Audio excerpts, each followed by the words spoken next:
अस्सलाम वालेकुम guys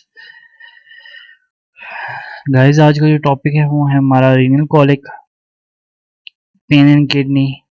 kidney में दर्द हो उसको हम क्या कहते हैं? Renal colic. ठीक है। Causes due to renal problem or disease usually due to stone. कोई रीनल प्रॉब्लम हो या कोई ऐसी बीमारी जो स्टोन की वजह से हो, ठीक है, उसमें भी पेन होता है। ठीक है। लाइक आपका स्टोन है किडनी में तो उसको पेन होगा, आपके यूरिनरी ट्रैक में। ठीक है। अगर यूरेटर्स में आगे स्टोन फंसा हुआ है या उसने ब्लॉकेज किया हुआ है, ठीक है, उस वजह से हमारे पास पेन होगा। ठीक है। Blockage of renal vessel. ठीक है, रीनल वेसल की हमारे पास ब्लॉकेज है, ठीक है, वहां पे कोई प्लाक वगैरह बना हुआ है तो उस वजह से पेन हो सकता है। मास लेकिन अब किडनी, कोई किडनी में लेयन है तो उस वजह से पेन हो सकता है। ठीक है। क्लिनिकल फीचर्स क्या होंगे इसके? स्फीयर पेन होगा, usually start at loin flank जिसको हम बोलते हैं, एंड रेडिएट टू ग्रोइन। ठीक है। फ्लैंक या लॉइन रीजन वो होता है जहां पे आपके किडनी होती हैं। ठीक है। उस रीजन को हम फ्लैंक बोलते हैं और वहां पेन होता है और रेडिएट करता है जो नीचे जाता है। ठीक है, आपके ग्रोइन रीजन की तरफ, ठीक है ना, आपके पेल्विक रीजन की तरफ नीचे जाता है। ठीक है। उसके बाद pain is associated with nausea, vomiting and haematuria. Pain होगा, नोजिया भी होगा, उसके बाद पेन के साथ वॉमिटिंग भी होगी और हिमाचूरिया भी होगा। हिमाचूरिया हम बोलते हैं आरबीसीज इन यूरिन। ठीक है। इन्वेस्टिगेशन में अगर हमारे पास आ जाए तो urine routine examination show RBC. ठीक है। मतलब मोस्टली केसेस में हमारे पास जो यूरिन मतलब हम करते हैं एग्जामिनेशन वगैरह, उसमें हमें आरबीसी शो होते हैं। ठीक है। एक्सरे हम करें किडनी, यूरिटर और इसके ब्लैडर के, तो उसमें भी हमारे पास शो हो जाता है स्टोन वगैरह की इंफेक्शन वगैरह कहाँ है ये वो। ठीक है। लेकिन उससे ज़्यादा बेस्ट जो है अल्ट्रासाउंड है। ठीक है। Show presence, site, number and size of stone. ठीक है। जो अल्ट्रासाउंड है वो हमारे पास उसकी location, size, number of stone भी बताता है। ठीक है, कितने नंबर है मतलब कितने स्टोन है, ठीक है, क्या साइज है उसका, ठीक है, सब कुछ बताता है। IVU mean intravenous urography. Intravenous urography एक टेक्निक है। ठीक है। ठीक है, एक टेक्निक है जो जिसमें कंट्रास्ट मटेरियल आपकी बॉडी में इंजेक्ट किया जाता है और आपका जो यूटीआई मतलब यूटी ट्रैक है, यूरिनरी ट्रैक, ठीक है, इसको हम बोलते हैं, उसमें कोई भी डिजीज हो उसको डायग्नोसिस के लिए यूज किया जाता है। ठीक है। एक कंट्रास्ट मटेरियल होता है जो आपकी बॉडी में इंजेक्ट किया जाता है। ठीक है। और वो उसका पर्पस क्या होता है कि वो कोई भी आपकी बॉडी में डिजीज हो, लाइक यूटी यूरिनरी ट्रैक में कोई भी डिजीज हो तो उसमें उसकी डायग्नोसिस के लिए यूज की जाती है ये टेक्निक आईवीयू, इंट्रावेनस यूरोग्राफी। इसको पाइलोग्राफी बोलते हैं, इंट्रावेनस पाइलोग्राफी भी बोलते हैं इसको।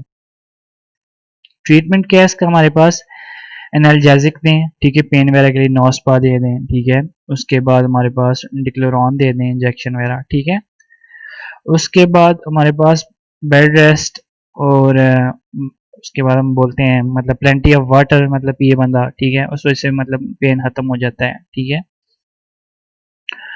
उसके बाद अगर ट्रीटमेंट है उसका करो, रीनल का फॉर एग्जांपल रीनल स्टोन है तो उसका ट्रीटमेंट करो। ठीक है, रीनल स्टोन रिमूव करवा दो। ठीक है। एंटीबायोटिक्स अगर हैं तो अगर आपको कोई सेकेंडरी इन्फेक्शन हो गया बॉडी में तो उसमें आप एंटीबायोटिक भी यूज कर सकते हो। ठीक है। एंड रीनल स्टोन ट्रीटमेंट, ठीक है, अगर आपका रीनल स्टोन है तो उसकी भी ट्रीटमेंट आप करवाओ। सही है। उसके बाद है haematuria, presence of RBCs in urine. ठीक है। आरबीसी का प्रेजेंट होना ब्लड यूरिन में, सॉरी, आरबीसी का प्रेजेंट होना यूरिन में, उसको हम बोलते हैं हिमचूरिया। टाइप्स हमारे पास दो हैं, ग्रॉस है, एक माइक्रो है। Gross which can be seen with naked eye, मतलब आपको यूरिन में क्लियर आपको अपनी आंखों से दिख रहा है कि इसमें मतलब ब्लड आ रहा है तो उसको हम ग्रॉस हेमचूरिया बोलेंगे। And micro which can be seen with microscope, एक यूरिन है उसमें आपको क्लियर नहीं पता चल रहा कि इसमें मतलब ब्लड है या नहीं है, तो फिर उसकी आप मतलब एग्जामिनेशन वगैरह करवाओगे तो उसमें आपको पता चल जाएगा माइक्रोस्कोप के जरिए कि इसमें ब्लड आरबीसीज हैं। ठीक है। Causes stone infection and trauma. ठीक है, जिसे हम एसटीआई बोलते हैं। एसटीआई मतलब स्टोन, ट्रॉमा एंड इन्फेक्शन, इन चीज़ों में भी हो सकता है, ब्लड आ सकता है। कार्सिनोमा, कार्सिनोमा इफ पेनलेस हेमोचूरिया हो। अगर कार्सिनोमा होगा, ठीक है, तो उसमें आपको पेनलेस हेमोचूरिया होगा, मतलब आपको बिल्कुल भी दर्द नहीं होगा, ठीक है, लाइक आपको दर्द नहीं होगा लेकिन आपका जो खून है वो आपके पेशाब में होगा, ठीक है, आपको बिल्कुल भी जलन वगैरह या दर्द वगैरह बिल्कुल भी नहीं होगा। नॉर्मल रूटीन में होता है, स्टोन वगैरह हो तो उसमें भी आपको पेन होगा, इन्फेक्शन हो तो उसमें भी आपको पेन वगैरह होता है, जलन होती है, ठीक है, या ट्रॉमा हो तो उसमें भी होता है। लेकिन कार्सिनोमा वो वायद है जिसमें आपको पेनलेस इमेचुरिया मिलेगा, बिल्कुल भी आपको पेन नहीं होगा, लेकिन आपका जो ब्लड होगा वो यूरिन में होगा। पॉलीसिस्टिक किडनी डिजीज, इसमें भी आपकी मतलब हो सकते हैं इमेचुरिया हो सकते हैं।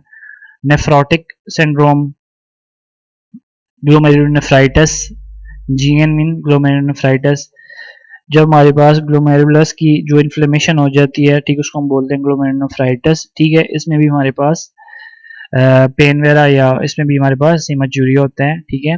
नेफ्राइटिक सिंड्रोम एक ये भी इसकी मतलब काज, ये सब आगे जाके ग्लोमेरुलोनेफ्राइटिस की, इसमें भी इन्फ्लेमेशन होती है ग्लोमेरुलस की, लेकिन इसमें फिर स्टार्ट में हमारे पास वेरी लेस अमाउंट में नेफ्राइटिक सिंड्रोम में प्रोटीन एक्सक्रीट होना स्टार्ट हो जाती है यूरिन में, ठीक है।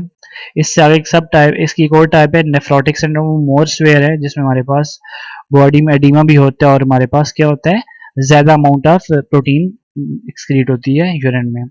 During menses RBCs are present in urine, ठीक है, मेंसेस के दौरान भी आरबीसी प्रेजेंट होते हैं यूरिन में, ठीक है। इन्वेस्टिगेशन सेम वही जो रीनल कोली के लिए हमने की है वही हम करते हैं मोस्टली इसके लिए, ठीक है। यूरिन रूटीन एग्जामिनेशन करेंगे, ठीक है। उसके बाद हम क्या करेंगे, इसमें एक्सरे वगैरह करेंगे, ठीक है। उसके बाद हमने क्या करना होगा, इंट्रावीनस यूरोग्राफी जिसको हम बोलते हैं आईवीयू, वो भी जिसे हम एक और लफ्ज भी देते हैं पाइलोग्राफी, इंट्रावीनस पाइलोग्राफी भी हम देते हैं, ठीक है। सिस्टोस्कोपी, ठीक है, एक टेक्निक है जो यूज की जाती है यूरिनरी ब्लैडर के अंदर कोई अगर आपके पास डिजीज वगैरह है, ठीक है, तो उसको देखने के लिए, ठीक है। ट्रीटमेंट क्या हमारे पास, इसका जनरल ट्रीटमेंट हमारे पास है आपका के टेक मोर फ्लूइड्स, ठीक है, एनाल्जेसिक आप दे सकते हो पेन वगैरह के लिए, और ट्रांसमाइन इन ग्रॉस इमेजूरिया, ठीक है, इंजेक्शन और कैप्सूल ट्रांस अमाइन जो है वो ग्रॉस इमेजूरिया में आप दे सकते हो, ठीक है। आप प्लेंटी ऑफ वाटर यूज करो, जब भी आपको रीनल का आवाज हो तो उसमें हमेशा प्लेंटी मतलब बहुत ज्यादा पानी पियो, ठीक है, खुद खुद ही खत्म हो जाती है। रीनल अगर स्टोन हो, ठीक है, तो उसमें भी सम टाइम ऐसा होता है कि खुद बहुत रीनल स्टोन आपका बॉडी से निकल जाता है, आप ज्यादा पानी पियो तो, ठीक है, अगर बहुत उसका माइक्रो में साइज हो तो, अदरवाइज वो स्टक हो जाता है, ठीक है। पानी पियो बहुत ज्यादा। अगर ग्रॉस इमेचुरिया है तो उसमें आप ट्रांसमाइन इंजेक्शन और कैप्सूल यूज कर सकते हो, एनाल्जेसिक आप यूज करो, ठीक है। Specific treatment, it is done according to the cause of, ठीक है, ये एक काज के मुताबिक स्पेसिफिक ट्रीट किया जाता है। फॉर एग्जांपल आपको इन्फेक्शन है तो आप उसके लिए एंटीबायोटिक यूज करोगे, ठीक है। उसके बाद अगर आपको स्टोन है, ठीक है, स्टोन की वजह से आपको मतलब हो रहा है, मतलब ब्लीडिंग हो रही है यूरिन में, तो उसकी वजह से आप फिर स्टोन की ट्रीटमेंट करो, सही है। सो दैट्स इट, अगर कोई क्वेश्चन है तो पूछ लो, अदरवाइज टेक केयर, अल्लाह हाफिज।